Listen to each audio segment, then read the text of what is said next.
This video is brought to you by Surfshark. Go to my link in the description for the limited Black Friday offer. So as any regular viewer on my channel might know, I'm not exactly known for talking about live action movies or CG hybrids, or any of Disney's live action CG hybrid movies, and it's probably no surprise I decided to skip out on the Lion King remake a few months ago, even though it was destined to completely dominate the platform for months before and after release. There's really not much that could compete with the original success when it comes to Disney's theatrical animated films. It's been their biggest hit for literal decades, and if anything, it was surprising it took them so long to revamp it for a newer audience, yet decided Pete's Dragon was a story just begging to be retold. It didn't just stop with Disney's ever-growing assortment of studios either. The original Lion King remained the highest-grossing animated movie of all time for quite a bit, and alongside Aladdin and Beauty and the Beast, emblematic of Disney's Renaissance days, if not their entire animation catalog. The future seemed uncertain for them when the first few CG animated features couldn't live up to their potential. But as the engine slowly started to pick up steam, they were setting course for a film that would completely dwarf any of their past successes and turn into a behemoth in this new age of animation we live in. Frozen. Now when it comes to their CG films, there's pretty much no contender to Frozen in defining Disney's new era of animation. It was a humongous accomplishment in marketing and publicity, as although it's essentially another fairy tale story, something they've largely gone away from at the turn of the millennium, it was so entirely indistinguishable from the original tale, it didn't even feature its name in the title. Something that's still a trend. Unfortunately. Rest in peace, Gigantic. However, Frozen was actually never meant to make it onto the big screen in the way you know it for today. In fact, it was first planned to release way back in the 40s, and obviously also wasn't intended to be CG animated at first, was a way more faithful adaptation of the story, and didn't feature Josh Gad as a snowman. But through that, became a much more massive phenomenon later on, thanks to Disney playing the right cards at just the right time. Hi, my name is Cosmodore, and today I want to take a closer look at Frozen, its impact on the animated landscape, and where the franchise will go from here, alongside my brief thoughts on the newly released Frozen 2. So, for all two of you who haven't seen the original Frozen, it is a tale about Anna and Elsa, two sisters whose parents died when they were just little girls, forcing the older sister Elsa to take care of our main character Anna. Something that proves difficult since Elsa possesses magical powers that curse her with a Midas touch-like ability to turn everything around her into ice and snow. Something she grows more accepting of as the film goes on, much to the detriment of Anna, who only wants her sister back. So alongside her new friends Olaf, Kristoff, and his sidekick Sven, she goes out to try and stop Elsa from accidentally freezing the entire town of Arendelle, as Elsa's powers grow more powerful, while providing plenty of songs for the soundtrack. It's a basic story that has a few twists here and there, some more, some less effective, but rest assured, it immediately struck a chord with audiences far and wide. Meaning that, although the film was released at the tail end of 2013, it still became one of the highest grossing films of that year. And although I personally also really enjoyed the film when it first came out, looking back, it's very clear they wasted no time in developing it, making sure all the nooks and crannies were sorted out to turn this into one of Disney's most calculated films. As mentioned before, the story initially came much closer to the original fairy tale, and as such, Elsa was a much more clear-cut antagonist and not even related to Anna. That decision came much later into development and helped shape the film into a much more relatable story akin to Lilo and Stitch, a change I personally really appreciated. Thanks to that, it also allowed them to portray both as much more empowering female characters through the sibling dynamic that even resulted in fans speculating Elsa might be gay or at least bisexual. It was also progressive and featuring the first ever female director on a Disney animated film. The leading man doesn't really get much screen time, and the town reacts appropriately to Anna deciding to marry a man she's just met. And although this doesn't help Disney's case in sometimes becoming too overly meta and self-aware in recent history, it allowed the average moviegoer that may only check into a Disney film whenever it's some fairy tale they're already familiar with, or could take their kids with them to see, or just to have something to talk about at the water cooler. It doesn't stop with Anna and Elsa either, as although Olaf may not be the most respected character in animation and had his fair share of controversy too, he was easily the most marketable sidekick in any of the films since the 90s. Much like the soundtrack, where every single song Almost every single song is easily re-listenable outside of the context of the film, and although supposedly written in just a day, Let It Go a breakout hit of a similar scale to The Circle of Life for The Lion King.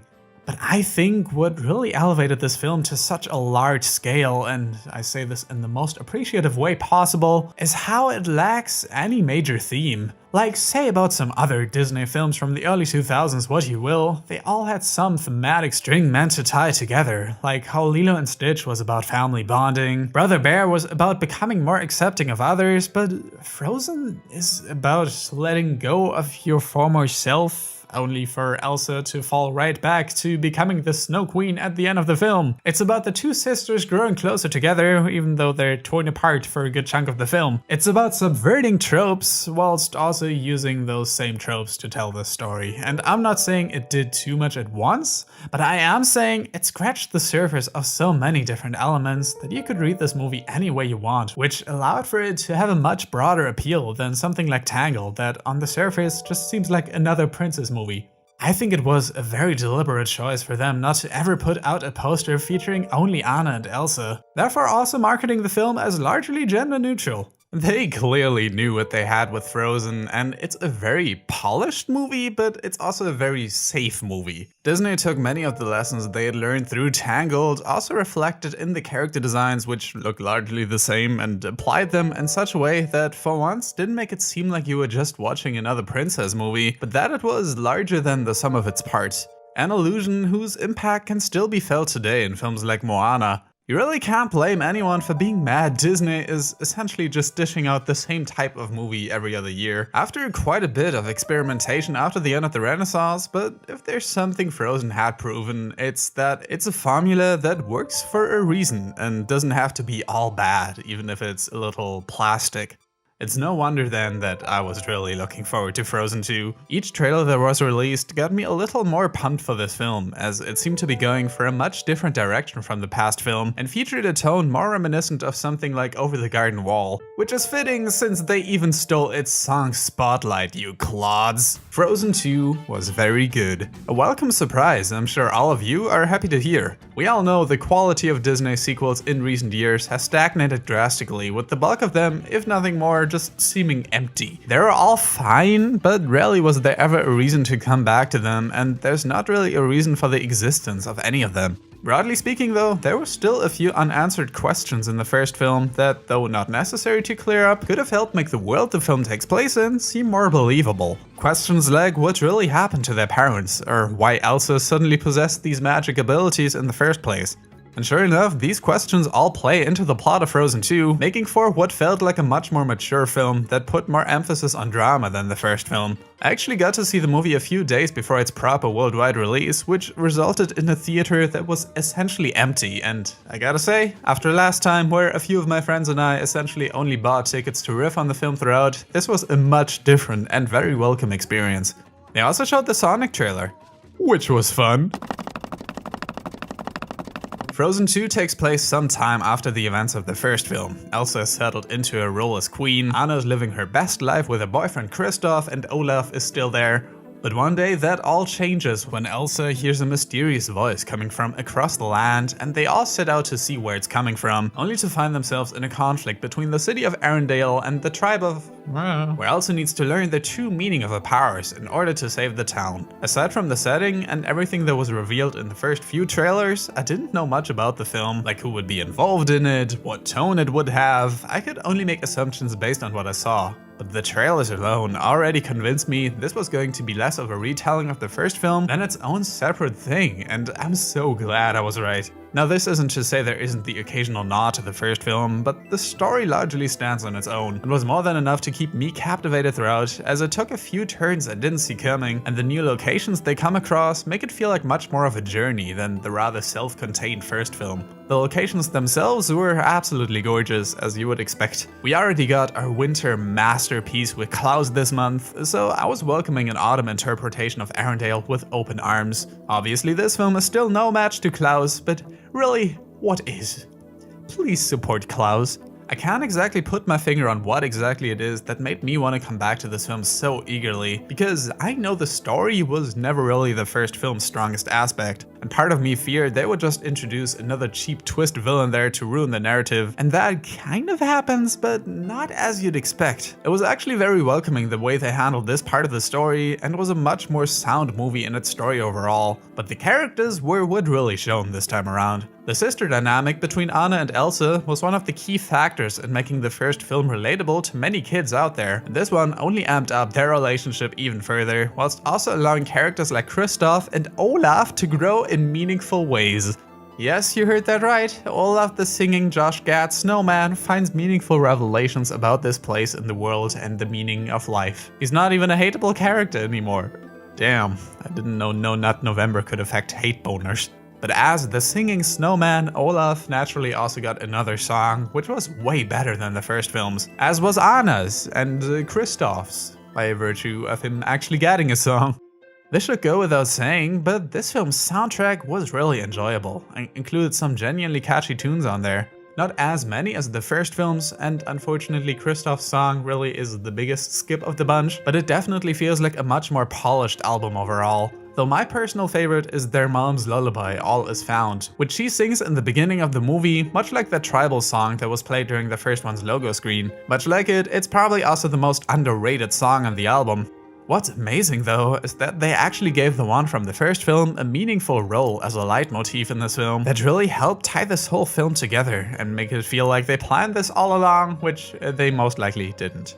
They might have, I don't know. It didn't just stop with the callbacks to the first film though, as there were also references to Queen and The Little Mermaid, and one of the characters is voiced by Jason Ritter, and thus we're one step closer to turning Dipper into a full-fledged Disney princess. I will admit that sometimes they did go a bit overboard with trying to be topical. The mouse was referenced within what felt like the first 5 minutes of the film, and there were a few lines of dialogue that would feel more at home in a Fortnite gameplay video. Also, a few of the rhyme schemes in the songs were a bit sweaty, and I'm still not a big fan of the texture on these trolls, or the trolls in general, but it really feels like Frozen 2 wanted to tell its own story in its own way, and the characters felt much more at home within this narrative. Like, compare that to the first film, where, I swear, Elsa didn't even ever address Kristoff directly. He was just standing there most of the time.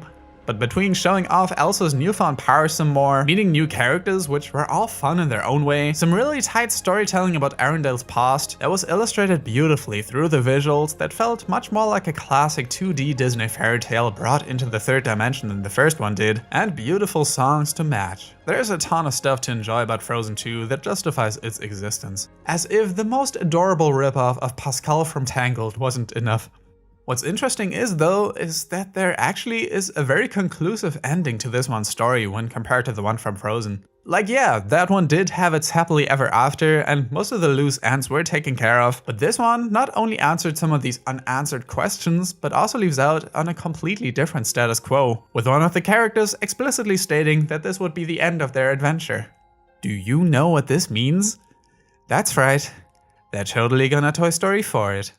I've said this before, but Frozen is like The Lion King in many ways. They've both been astronomical successes for Disney and the kings of the respective time frame they were released in. And much like The Lion King, I don't really see us getting rid of Frozen anytime soon. It already had its sequels and shorts and games, now all that's left is the direct-to-DVD sequels and awful spin-offs. It really can't be overstated what an impact it has had on the current animated movie landscape. And if there's more sequels like Frozen 2 on the horizon, then embracing them really shouldn't be so hard.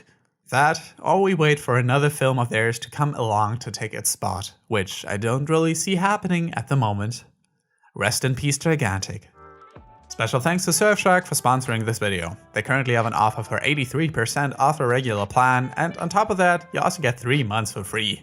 By now you probably know what a VPN is, that it's not edible, and that it's the easiest way to protect and encrypt your online activity for a much safer browsing experience. But what makes Surfshark special is that it also blocks ads, trackers, and other types of malware, and you can use it on as many devices you want at the same time. It's also been extremely helpful for me to gain access to Netflix servers from around the world to watch shows that aren't available outside of those territories. And if you're like me and like to be overly cautious with your data, you can use a feature called Multi-Hop, where you can connect to multiple servers at the same time for additional protection, and Surfshark even has its own search engine that doesn't track any of your logs.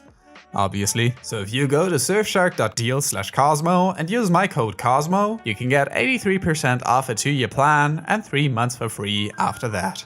This offer will expire soon, so act fast.